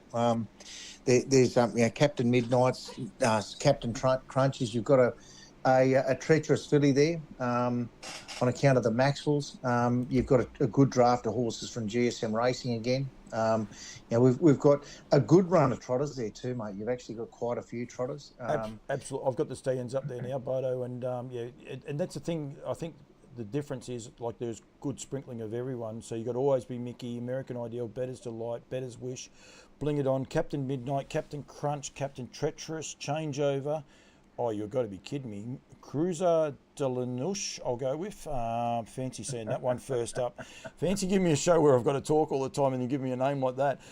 Someone will correct me. Down by the Seaside, Fear the Dragon, Franco Nelson, Majestic Sun, the Trotter, McWicked, Ohakapana, One Over the Moon, Pastor Stephen, Perfect Spirit, and Poster Boy. So a real good sprinkling of horses, some Queenslanders and some from every other state and a couple from New Zealand even there. So good sprinkling of them all, Bardo. Yeah, no, they're well represented, and there's some solid performance on some of those mares. You know, I think we had a chance to see a fair run of those, and typical of the Queensland horses, they are well grown. I think that's what will suit that February market. I think you look at those, a couple at Lindsay and Mary's there when we're up there, some of those Pastor Stephen fillies, you know, they were jumping out of her skin. There was one of those was a real standout. No, absolutely. And then Melbourne, we are selling on the 14th. Now, Chris Lang has put a comment in here, Bardo, and I'm not sure how accurate you can answer this one just at the minute. But hi, Paul, can you ask Bardo to confirm the Nutrien 2-year-old trot is to be run next season? Yes, it will. Yeah, we're going to call. No, when? Sorry, when? Yeah, it will be. We'll call it to run in April for that weekend of the 13th, so up early. Yep.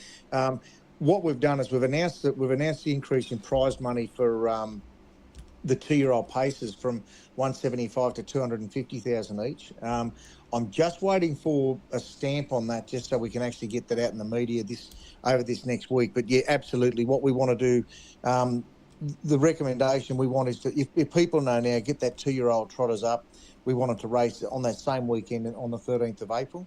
So there'll be, you know, I think, 8 days before? I think the plan is the Thursday before to have heats, followed by that following Saturday night, or I think it's the Thursday. Yep. To give them an 8-day turnaround. But again, don't quote me to this. The feedback we've had is to run the 2-year-old trotters over the distance rather than the shorter distance, over the longer distance, so that you're looking for a dash home, which is feedback from some of the trainers saying, look, rather than putting pressure on them. So I'm happy to take feedback from anyone else before it gets locked in stone with HRV. They give us a recommendation, and we are interested. So if he's got some ideas on that, I'd love to hear his feedback. You can give me a call. Yeah, absolutely. And I think that's the one thing you are doing, Bardo. You're listening to other people. I know there's a few other things potentially for the interstates to have heats in their states, but they'll be a long time before the other heats.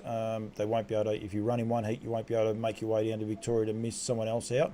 But that's the plan, just to fit in with everyone else's schedules, because it is very, very busy. It's one of the talks about the Breeders' Ground is one of the issues. Where does it fit? And this is the thing. So it does get very tiring. The thing with, I was talking to someone about this earlier today, just how many different locations on the map actually got a winner, whether it was in a heat or in the final, and where those horses came from, and the different stables that participated and actually took prize money home. And it is the only way to get into this series is to buy a horse out of one of the Nutrien sales. Now, whether that's Tasmania, Bathurst, Melbourne, Sydney, you've got the ability to buy a ticket, and I think it opens it up to really good competition. I reckon Shannon Price, I reckon she had a win in Sydney with one of the heats. And then come down, yep. And then brought the horses down. The question's been asked about the 2-year-old trotters would there be heats outside of Melbourne? What we do need to learn from last year is, obviously we are early. We want to make sure we have full fields where we can. And the reason for going over distance, particularly in finals, we want to try and have 12-horse fields and allow more horses to participate in that final. But it's, I think, look, for the average punter like me, it's nice to have one go round in a final. I know I experienced that for the first time, and it paid dividends for us to send a filly down there. But we'll have enough horses in Sydney, certainly, to have a 2-year-old and 3-year-old pacing heat. in Sydney, and I reckon we're looking at probably pacing heats in Brisbane for a 2-year-old filly and colt for the paces as well. But just the trotters, that's waiting on HRB to give us a recommendation on that, because they just said, look, we do want to make sure we have full fields, and we did struggle to get fields in last August races when we looked to try and have them in both states. And also on your wish list, and Chris, and I'm sure a lot of the other trotting people would be to have all of the heats. Now, again, it's got to be signed off, but all the heats at the one venue on the one day, that being that, ideally that Thursday prior to the Saturday, 8 days, 9 days out. There's something, it's pretty rewarding. It's like, it's like your own nursery of horses. Even though we take the approach that we own 10% of the outcome when we stand up and sell them, but I see the emotional connection to someone that breeds them and chooses that breed, rears them, or even the preparers that foal mares down and then take that through to sale prep and then watch that horse become an athlete and go on the track.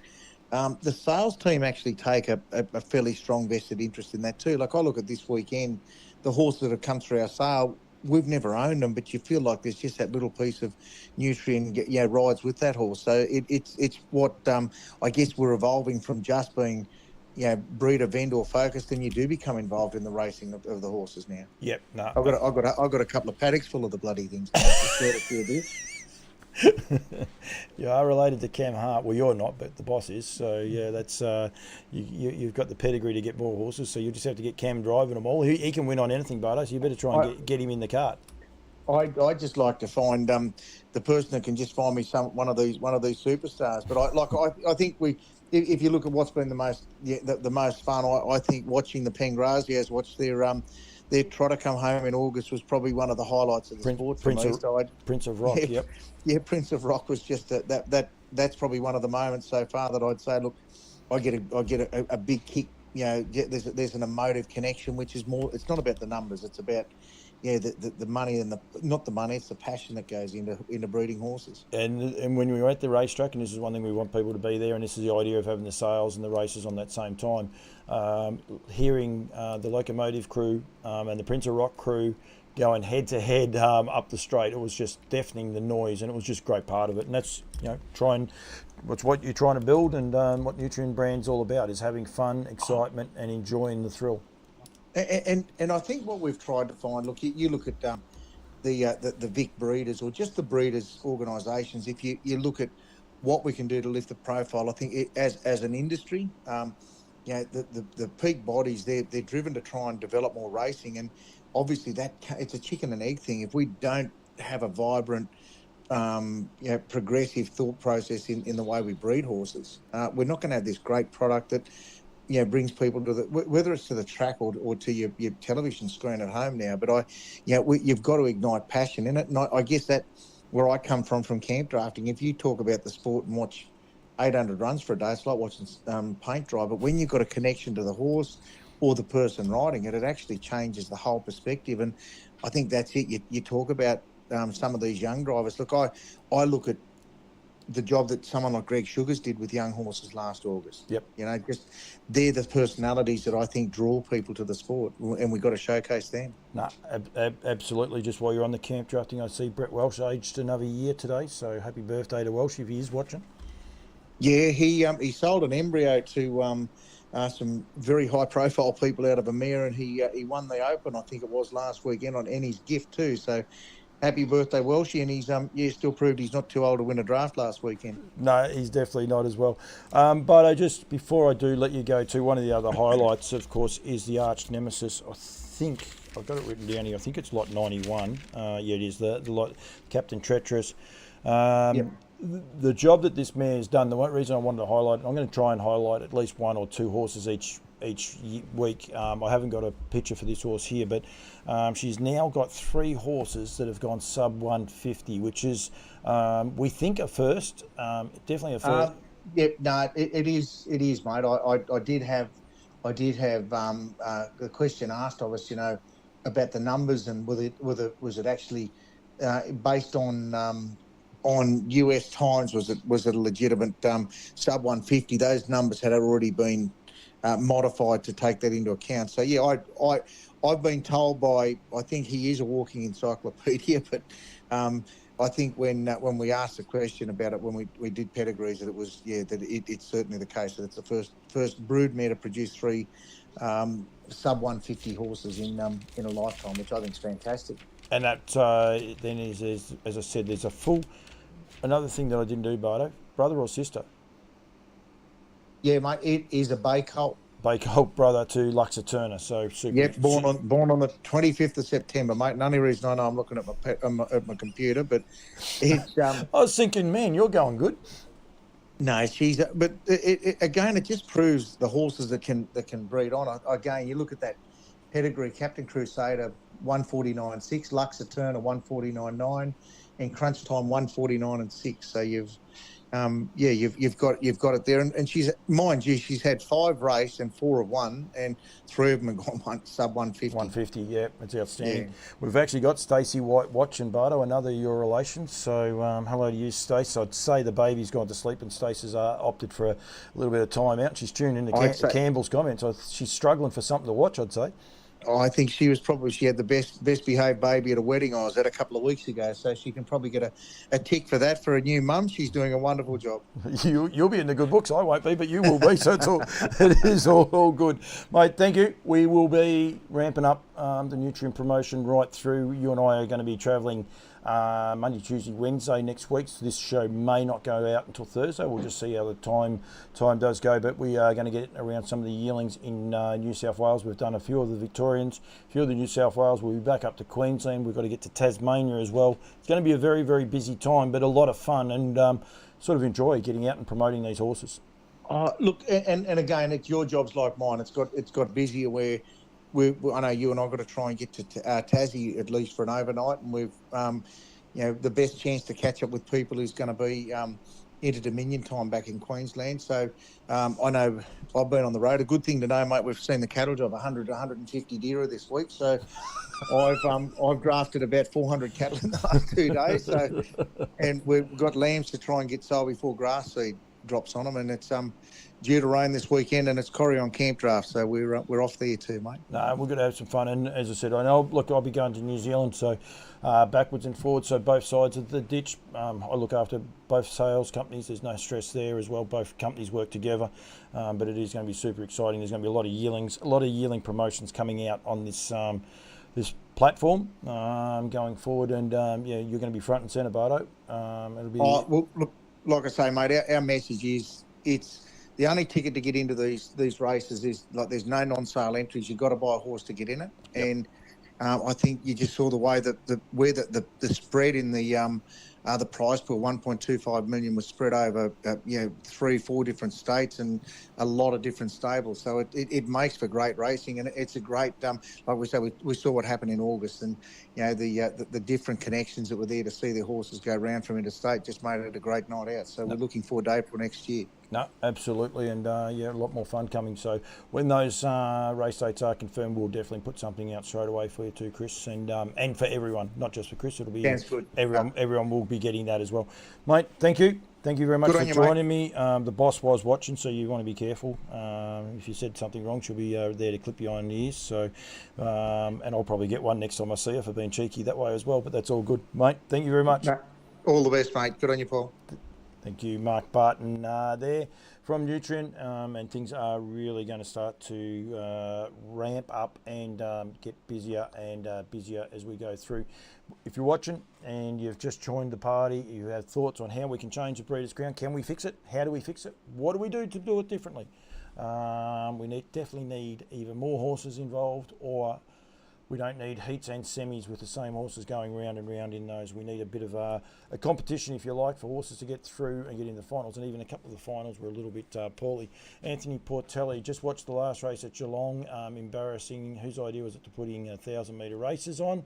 What's next? Running over 400 metres. Not a fan of them, Ants, but definitely didn't watch the race, so I can't comment on it. I'm actually not even sure what race it was. I did see there was a 4-horse field.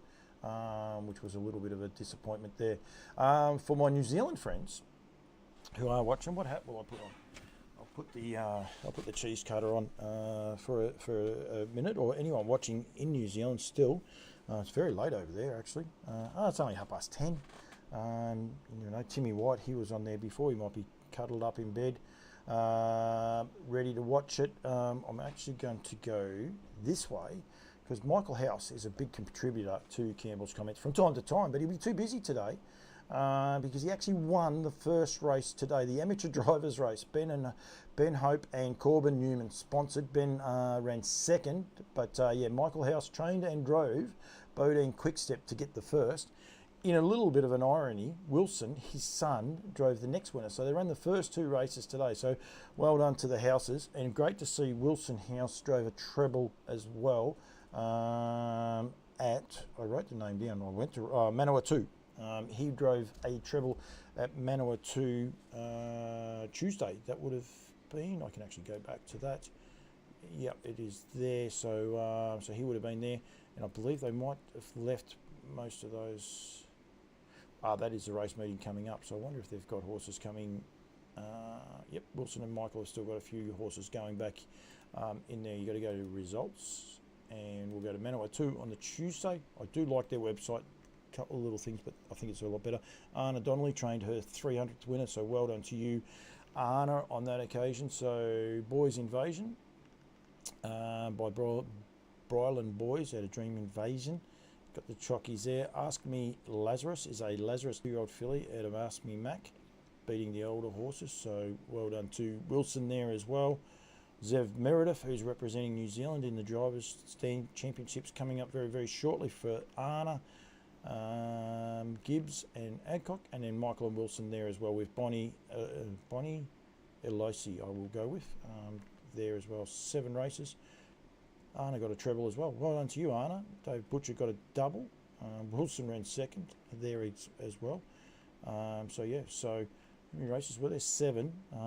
Michael House has got a treble. Anna Dunley's got a treble. Wilson House has got a treble.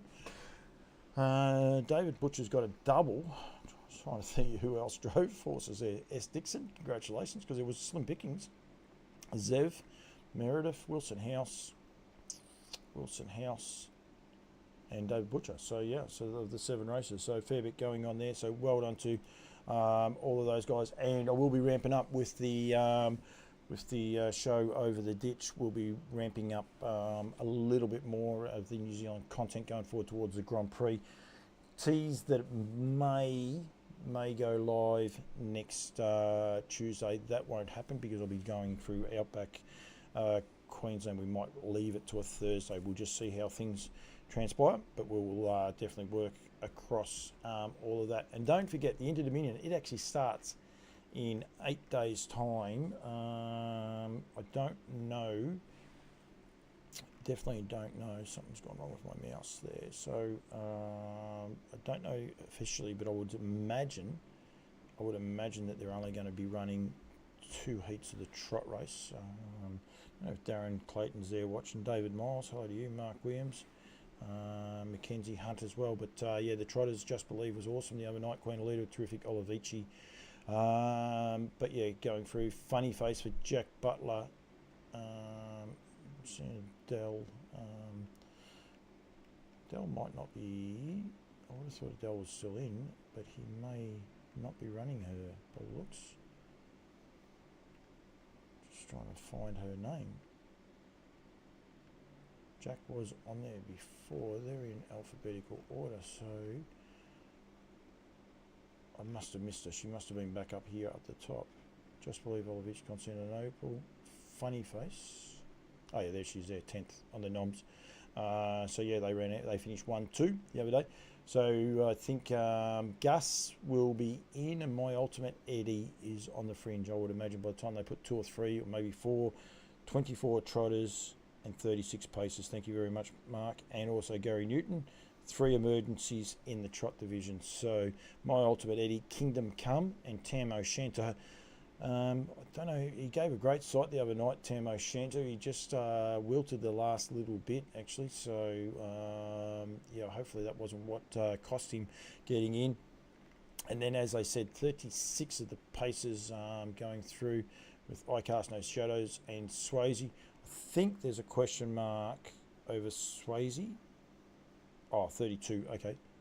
32, 11 paces. I think there is a question mark with Swayze, whether he is contesting the Inter-Dominion or not. So I will not say that unless someone else can tell me the difference there. Leap to Fame, Better Eclipse was awesome at Bendigo the other day. And Spirit of Louis right through. So if we go to 32, Classy Washington for Darren Gerard gets in. Cosimo for Julie Douglas misses out. Bubba Scrub and Firefox, I would imagine, are the emergencies for that. 3 emergencies for both. So yeah, Cosimo, Bubba Scrub and Firefox. Little Bliss went pretty good the other day for Troy Williams, misses out unless there is quite a few scratchings, and that is, as I said, I think there's some question mark over Swayze just at the minute making the field, but well, not making the field, but actually being there, because you definitely will make the field without a worry in the world. So yep, it's going to be great carnivals. As I said, actually, sure it's on here. I'll get it back up there. I do like these things. Yeah, it's this way. Just got to make sure I can get to the right spot. There it is. And we'll go that one there. 8 days, 15 hours, and 59 minutes left. They've still got some packages on sale. I think most of those have actually gone. Powder Keg, owned in South Australia, is actually, I think, now trained in New South Wales, Gary. But yes, good to see he'll be going up there. He's a Group 1 winning horse himself, and yep, well and truly deserves his spot there. And it's going to be a lot of fun. And I will definitely do a little bit more around the Inter-Dominion going forward. But as I said, with the Breeders' Crown on our back doorstep, and I just worry a little bit about where it's actually at the minute. And it's purely got to do with the numbers. That is the issue that I see, that when every horse qualifies for the semis, it's not a great look about where the race is at, and we need to be able to get it there. Roy Roots trains for Jeff Easton, so yeah, Roy Roots has got that horse. I mean, the final fields, there is nothing wrong with the final fields of the Breeders' Crowns at all. We can go through and have a look at the whole meeting there. Hatchback for John Justice, Ever Justice taking the reins there. Sleepy, I'm Ready, Jet, quite a few horses going there. I think a few of those are still in the Inter-Dominion, so it'll be interesting how many of those go after this weekend. The Melton Sprint over 1,700 metres, got a good field of horses. Jillaby Kung Fu returning, a little bit exciting there to see him back with Paddy Lee, who was previously with Belinda and Luke, so back there as well. Yorkshire, the boys were on there before, so good to see them. Then we have the first of the fields, and as I said, when you look at these fields, there is nothing wrong with them. Good quality horses, and going to be a lot of fun. It's just the build up to them. I think if they possibly could have hand-picked, I would wonder if you went on points, how many of these horses possibly would have gained a run through that with their exposed form prior to this. There'd be something for some people to look at. She's a Wish, Elderbaron, Miley, Rockin' with Attitude. What a race that is. Our Marv Alec Glamour Stride draws outside the front dichotomy, and She's Ruby Roo. Drawn trickily, but you never know what happens there. Nathan Street for Freddie Tabor, the Lazarus 2-year-old colt. Jack Trainer takes the reins there. Storm Juice, Smoking Ace. Kyle Marshall has been cheeky. He asked how to fix it. He said just let Smoking Ace lead and win. Timmy Richter, Osbardo was talking about there before. Emma Stewart's got a large contingency in it. I think that's up to individual trainers to take that. I don't think Emma Stewart's actually affecting how the Breeders' Crown looks. I think it's just got an issue and needs to be changed. And I think effectively it is just too much racing we have going forward. Zeno Ray Bow, of course, is a Nutrien graduate, bred by Lee and Alison Hope. Miles. Yeah, Lee and Alison Miles. Going forward, so good little race there for the 2-year-old fillies. 2 good fillies draw very, very well with Very Pretty and Draw Dream and Luxor Turner for Ricky Orchin, unfortunately drawing 10, so it'll make it a little bit harder for that filly there, but she's a class filly and can run some blistering time. She's herself, as I said, gone 49.8 around Menangle, so she's an exceptional filly. Georgia Hayward, hello to you, George. Little Louis, Oliver Dan, Heat Seeker, Another Rain. that is the Breeders' Crown for the lather up, the 3-year-old colts and geldings. Good to see Doug's platter in there. He's a little bit plain. I was hoping everything was all right, and he is there. Oliver Dan, Perfect Class, making their returns there. Nelly Malibu's back on. Crimes of a Lady draws the pole. This is in the Rock and Roll Dance for the 3-year-old fillies, with Major Delight drawing 6, Joyful drawing 4. So Cam Brown quite often tunes in. Good luck to you, Cam. Sweet Bella in 5. So a bit of battle of tactics, I would imagine, early on in that race there. Elisha J out the back, and Ludicrous for Kate Hargraves. Couldn't have drawn a worse barrier for Kate, but that's okay. 2-year-old trotting colts and geldings. And who have we got? Maximus Meridius inside the second line. Thunderstruck outside the front. Val Florenz was good the other day. Just can be a little bit tricky, I think, under pressure, but still went very good. Phoenix Red was a super winner first up, so good betting race. That is race number 9. And then the 2-year-old trotting fillies. Now, where are we? Nordic Rain for the Newberries has drawn 4. Malibu for Blake Fitzpatrick has drawn 11. I'm just trying to find where No Telling Heather's drawn 9, so that's going to be a little bit tricky for her. Murray Mack outside the front line, but it's been going terrific. Just trying to find, All That Remains was the other horse. It was the favourite, and yeah, Murray's Mack. So yeah, it was the favourite and been beaten by Malibu, so they haven't drawn well. A few of these horses have drawn terrible, so it's a little bit unfortunate for them. And the Mayor's Graduate, good race, last race, 5 minutes past 11. Good luck to everyone. I don't think I'm going to be going to the Breeders' Crown, but yep, great race and great field. So going in there, and as I said, plenty of racing, but that is it. And then all eyes will turn to Albion Park the week after for the start of the Inter-Dominion, and a lot of people will be very excited about that. Just having a look. No, most of My Ultimate Eddie, Tam Shanto, King of the North, interestingly named horse, Kingdom Comes, Alistride, Crazy, The Best Bourbon, and Majestic Harry. A couple of those horses are in the Inter-Dominion, so getting a little bit of a tighten up going there. And I would imagine the good horses are not going around. No, they're not going around in any of the other feature races there. Haven't actually got that side up, but that's fine. Rightio, that is a wrap from On Loose Lines. Hopefully back next Wednesday night live.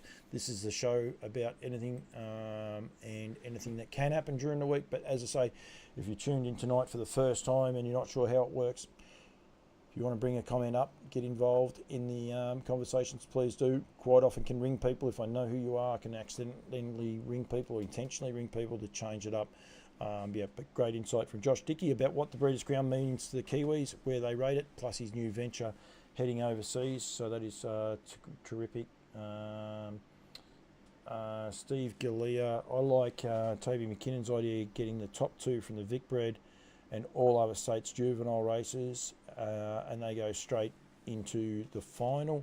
What do you do, Steve, when they tip those horses out for a spell? I would love to know how many of the top 2 from each of the Breeders' Crown, the Vicbreds, are still up and going through that. So that is the issue, and I think because it is such a long season, don't disagree with it, and go from there. But yeah, that's one of the ways. Michelle, good luck, Michelle.